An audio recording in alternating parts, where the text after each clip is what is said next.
Di Al-Quran surah Al-Baqarah ayat 122, ayat ini kita bisa lihat bahwa ayat ini tuh menggambarkan jelas tentang Ghazul Fikri secara epik. Kita coba baca ya ayatnya ya. A'udzubillahi minasyaitonirrajim. Walang tardo angkal yahudu walan nasoro hatta tattabi'a millatahum. Qul inna hudallahi wal huda wala inittaba'ta ahwa'ahum ba'dalladzi ja'aka minal ilm ma laka minallahi min waliyyin wala nasir. Artinya, dan orang-orang Yahudi dan Nasrani tidak akan rela kepadamu sebelum engkau mengikuti agama mereka. Katakanlah, sesungguhnya petunjuk Allah itulah petunjuk yang sebenarnya. Dan jika engkau mengikuti keinginan mereka, hawa nafsu mereka setelah ilmu sampai kepadamu, tidak akan ada bagimu pelindung dan penolong selain Allah. Oke, jika teman-teman perhatikan di sini di ayat Al-Baqarah 120 ini, di situ disebutkan walang tardo angkal yahudu walan nasoro hatta tattabi'a millatahum. Dan orang-orang Yahudi dan Nasrani tidak akan rela kepadamu sebelum engkau mengikuti agama mereka. Kalau dari terjemahannya seperti itu, millatahum, agama mereka. Tapi ada penjelasan menarik bahwa millatahum ini berbeda dengan agama. Kalau term agama itu biasanya digunakan dengan kata din. Din itu agama, dan milah itu jalan. Din itu biasa disandingkan dengan nama agamanya, dinul Islam, innad dina indallahil Islam. Milah itu disandingkan dengan nama uswah, nama yang jadi teladannya. Di banyak ayat di Quran sebut milah Ibrahim kayak gitu. Nah, di sini dari ayat ini kita bisa lihat bahwa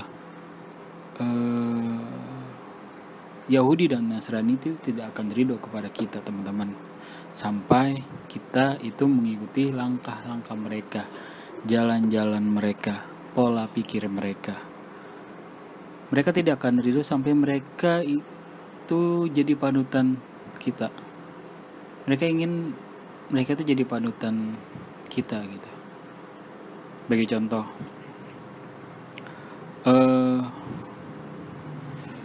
beberapa hal yang mungkin orang-orang di barat itu sangat bingung. Mereka bertanya ke kita gitu, soal kenapa sih umat Islam itu sangat sensitif terkait agamanya, terkait Tuhannya, terkait nabinya kayak gitu. Contoh misalnya tentang karikatur nabi. Ketika beberapa tahun lalu maksudnya, sempat heboh kan bahwa Nabi Muhammad SAW digambar karikaturnya oleh orang Barat. Muncullah respon-respon yang ada gitu, respon-respon dari umat Islam. Banyak pertanyaan dari orang Barat, kok umat Islam itu terlalu sensitif ya, nabinya di ini kok kayak gitu.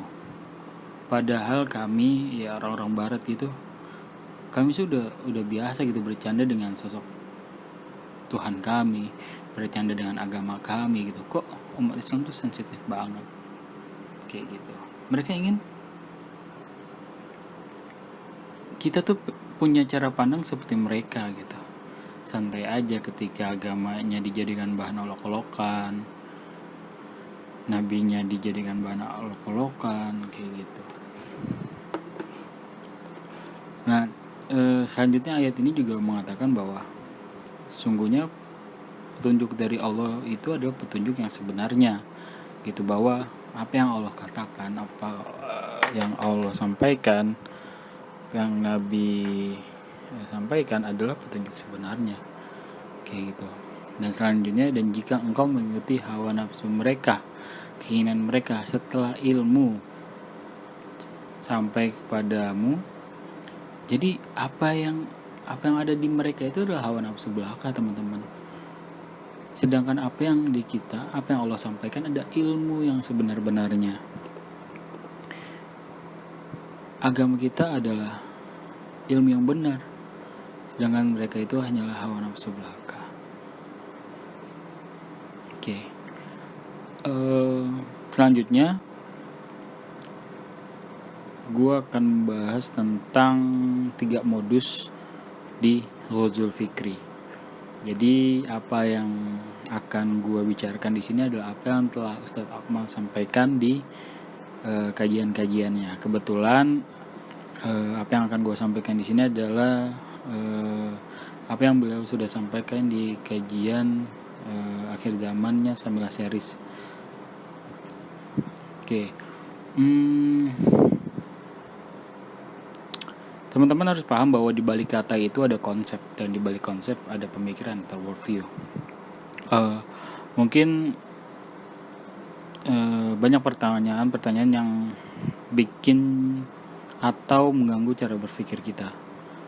Mungkin teman-teman sering temuin kalau ada pertanyaan, kalau Tuhan itu ada, kenapa banyak penderitaan, kelaparan, kejahatan, dan hal-hal yang lain gitu. Jawabannya, ya kan dunia ini bukan tempatnya untuk memuji Allah. Dunia ini tuh untuk memuji manusia. Kita tahu kan bahwa di Al-Baqarah ayat 30 Allah sebutkan bahwa Allah ingin menaruh wakilnya, khalifah di muka bumi gitu. Khalifah itu kan wakil. Kita ini kan wakil Allah di muka bumi.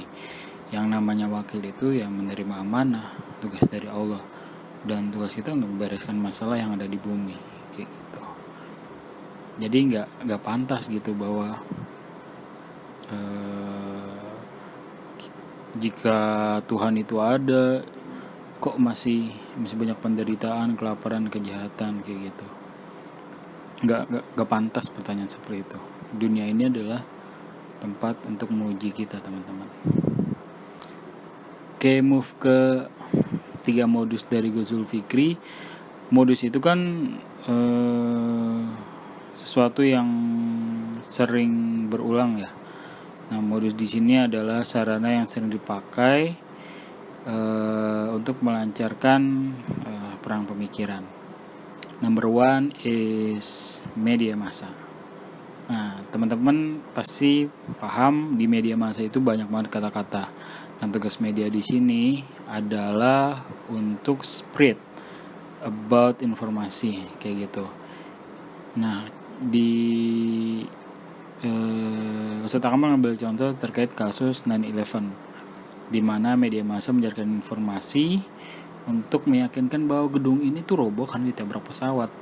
Padahal hal ini sudah banyak dibantah oleh banyak ahli. Teman-teman bisa cek di internet gitu. Bagaimana bisa gedung yang secara pondasi dia adalah baja tapi dia runtuh ke bawah kayak gitu. Terus juga teman-teman tahu dalam kasus senjata pemusnah massal yang konon dimiliki oleh Irak, yang akhirnya Irak itu dibumi hanguskan. Kalau di dunia One Piece mungkin di Buster Call. Tapi sekarang apakah ada senjata itu? Nggak ada kan. Setelah Irak porak-poranda segala macam, senjatanya nggak ada, ya media diam. Yang kedua, modus dari Ghazul Fikri, lembaga pendidikan. Banyak kasus-kasus yang terjadi belakangan di lembaga pendidikan Islam gitu. Mahasiswa berkata anjing Akbar, mereka mengatakan selamat datang di area bebas Tuhan, dosennya minta mahasiswanya untuk buat makalah dengan tema kritik Al-Quran. Dan ini terjadi di kampus-kampus Islam, bukan terjadi di kampus-kampus umum. Yang ketiga, hiburan dan film. Banyak film yang akhirnya membuat kita rancu dalam berpikir. Kalau teman-teman coba deh pikirin bagaimana bisa ada seorang playboy yang hari-harinya bersama wanita, pesta miras, dugem, lalu jadi pahlawan, jadi superhero yang menyelamatkan orang lain. It doesn't make sense gitu. Lalu ada lagi film atau sinetron religi yang sejak episode pertamanya sampai akhir pemeran utamanya digambarkan solihah, tapi ketika dizolimi hanya diam saja, berdoa, tidak melakukan apa-apa gitu. Dan itu berlangsung dengan orang yang sama. Gimana bisa seperti itu digambarkan seorang wanita yang soleha? Diam saja ketika dizolimi, berdoa, pasif. Atau yang tiap harinya sholat 5 waktu di masjid, ketua DKM, tapi digambarkan senang bergibah, memfitnah, hasad kepada orang lain. Where it come from? Dari mana ini datangnya gitu? Aneh kan? Dan ketika kita bicara tentang 3 modus ini, teman-teman, media massa, lembaga pendidikan, hiburan, dan film, ini bicara tentang efektivitas. Yang pertama tentang media massa. Teman-teman tahu bahwa media massa jangkauannya luas, terlebih di zaman media sosial sekarang. Teman-teman tahu bahwa pengulangan, repetisi, ketika gue lupa ini kata-kata siapa ya, ketika kebohongan itu diulang-ulang terus, kebohongan tersebut akan bisa menjadi suatu kebenaran yang dianggap oleh masyarakat luas. Ya kalau misalnya setiap hari, setiap jam kita disuguhkan dengan satu informasi yang sebenarnya salah, tapi itu diulang-ulang terus, lama-lama terbius. Dan media massa ini membahas segala hal, dan teman-teman dan pembacanya tidak mengetahui semua hal kayak gitu. Yang kedua tentang efektivitas tentang lembaga pendidikan. Lembaga pendidikan, teman-teman, efektivitasnya ialah lembaga pendidikan memproduksi banyak orang, satu kelas 40 orang.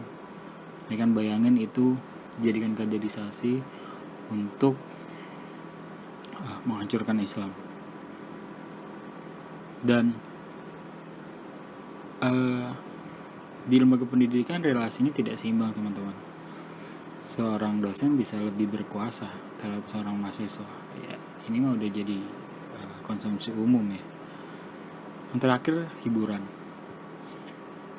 Orang masuk ke bioskop itu ingin santai, tidak dalam mode berpikir kritis. Jadi ya dia enjoy watching movie, to fun. Dan hiburan itu sangat memfasilitasi hawa nafsu kita, teman-teman. Dan makanya kita banyak banyak terjerumus di sisi tentang hiburan ini. Mungkin itu aja, teman-teman, dari pembahasan kali ini. Semoga bermanfaat tentang 3 modus dari Ghazul Fikri. Jadi yang teman-teman harus pahami bahwa senjata mereka itu di sekeliling kita.